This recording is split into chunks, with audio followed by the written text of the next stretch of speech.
பொன்னேரி அருகே பழமை வாய்ந்த வைத்தியநாத சுவாமி கோவில் மகா கும்பாபிஷேக விழா திரளான பக்தர்கள் பங்கேற்றனர்.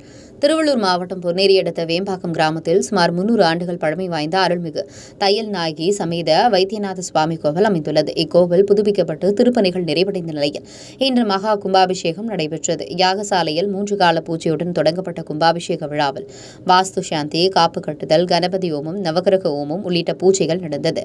இதனைத் தொடர்ந்து மேலதாளம் முழங்க சிவாச்சாரியார்கள் புனித நீர் கலசங்களை சுமந்து கோவிலை சுற்றி வலம் வந்தனர்.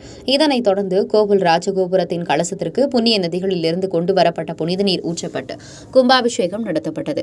அப்போது அங்கு குவிந்திருந்த பக்தர்கள் ஓம் நமச்சிவாய, ஓம் நமச்சிவாய என கோஷமிட்டு சிவபெருமானை வணங்கினர். பின்னர் கும்பாபிஷேக விழாவில் பங்கேற்ற பக்தர்கள் மீது புனித நீர் தெளிக்கப்பட்டது. இதனைத் தொடர்ந்து காலாஸ்தீஸ்வரர், பஞ்சகோஷ்ட தேவதைகள், ஆஞ்சநேயர், மகாநந்தி, விநாயகர், முருகப்பெருமானுக்கு கும்பாபிஷேகம் செய்யப்பட்டது. இதில் சுற்றுவட்டார பகுதிகளைச் சேர்ந்த பொதுமக்கள் திரளாக கலந்து கொண்டனர். விழாவில் பங்கேற்ற அனைவருக்கும் அன்னதானம், பிரசாதம் வழங்கப்பட்டது. கும்பாபிஷேக விழா ஏற்பாடுகளை கோவில் நிர்வாகிகள் மற்றும் கிராம மக்கள் சிறப்பாக செய்திருந்தனர்.